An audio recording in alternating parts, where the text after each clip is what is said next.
Hello મિત્રો, નમસ્કાર. NC classes ચેનલમાં તમારું હાર્દિક સ્વાગત છે.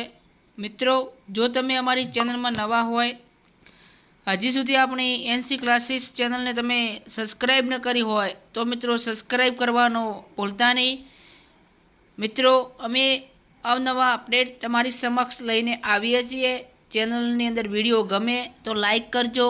જો કોઈ માહિતી તમને અપૂરતી લાગે તો કોમેન્ટ કરજો અને બીજા મિત્રો સુધી પણ શેર કરજો. મિત્રો, ફરીવાર આપણે વિડીયો થોડો અપડેટ કરીએ છીએ કે વિદ્યાસહાયક ભરતી ધોરણ 6 થી 8 જે આજે ઉમેદવારોને બોલાવવામાં આવેલા હતા, તો કેટલા ઉમેદવારોને બોલાવવામાં આવ્યા હતા, કેટલાથી કેટલા નંબર સુધી એ તમને ખ્યાલ છે મિત્રો.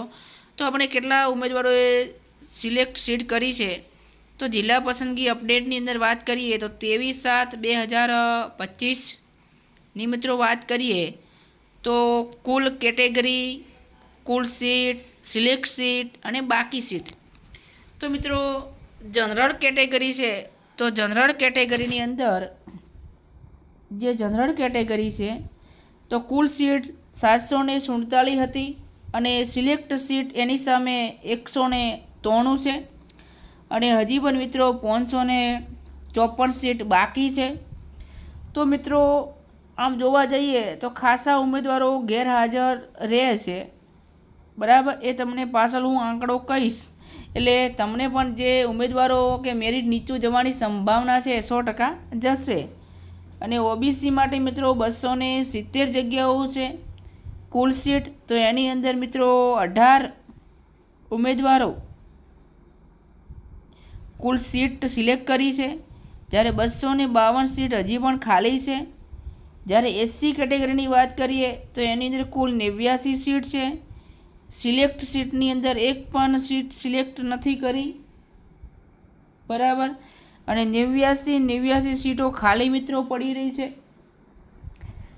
નેક્સ્ટ મિત્રો વાત કરીએ તો એસટી 464 સીટ, માત્ર સિલેક્ટ સીટ થઈ હોય તો મિત્રો એક સિલેક્ટ સીટ થઈ છે, જ્યારે 463 હજી પણ ખાલી છે.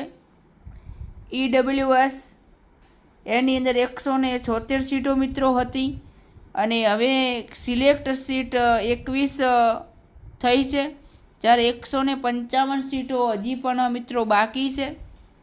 એમ કુલ સીટો 1746 મિત્રો હતી અને 263 સીટ સિલેક્ટ થઈ છે અને 1513 સીટ બાકી છે મિત્રો. પ્રથમ રાઉન્ડની અંદર પણ ઉમેદવારો ઘણા ગેરહાજર રહ્યા છે, તો એનો પણ મિત્રો આંકડો અહીંયા તમારી સમક્ષ છે, ચિંતા કરતા નહીં. જો મિત્રો હવે વાત કરું તો એમાં એમ છે કે 233 ઉમેદવારો માત્ર હાજર રહ્યા છે અને એની સામે જે બોલાવેલા ઉમેદવારો હતા એમાંથી 167 ઉમેદવારો ગેરહાજર રહ્યા છે મિત્રો. તો મિત્રો, આટલા જો ઉમેદવાર ગેરહાજર રહેતા હોય તો ગણિતનું જે 75 ગણિત વિજ્ઞાનનું મેરિટ છે, તો મને એવું લાગે છે કે 72-70 પ્લસ તો ના પણ 72 આવી શકે છે, મારો અંદાજ છે મિત્રો, બરાબર.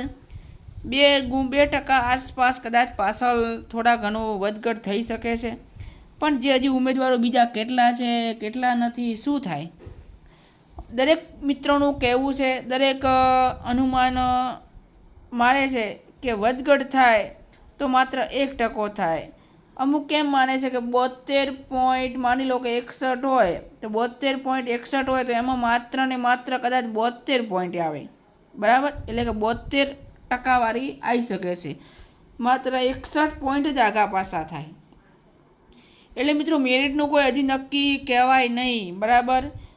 કદાચ નીચું તો જશે, કારણ કે ઉમેદવારો નથી મળતા એટલે નીચું જવાની સંભાવના છે મિત્રો. પીટીસીની અંદર તમે વિચાર કરો કે 51 મેરિટ ગયું હોય, માત્ર 51-50% જ કહેવાય મિત્રો આ મેરિટ. તે વિકલાંગ ઉમેદવારો પણ લાગ્યા, બરાબર. જો 100% મેળ્યો તો 51ની અંદર વિકલાંગ ઉમેદવાર લાગે, પણ આ વખતે તો વિકલાંગ નહીં, પૂરેપૂરા એકદમ કહેવાય કે અપંગ નહીં, પોતાની કોઈ પણ એમ શરીરની અંદર ખોડખાપણ નહીં તો પણ 51% વાળીએ પોતે લાગ્યા છે. તો મિત્રો, ચેનલમાં નવા હોય અવનવા અપડેટ મેળવવા માટે અમારી ચેનલને લાઇક શેર અને સબસ્ક્રાઈબ કરવાનું ભૂલતા નહીં. ફરી મિત્રો નેક્સ્ટ વિડીયોની અંદર મળીશું.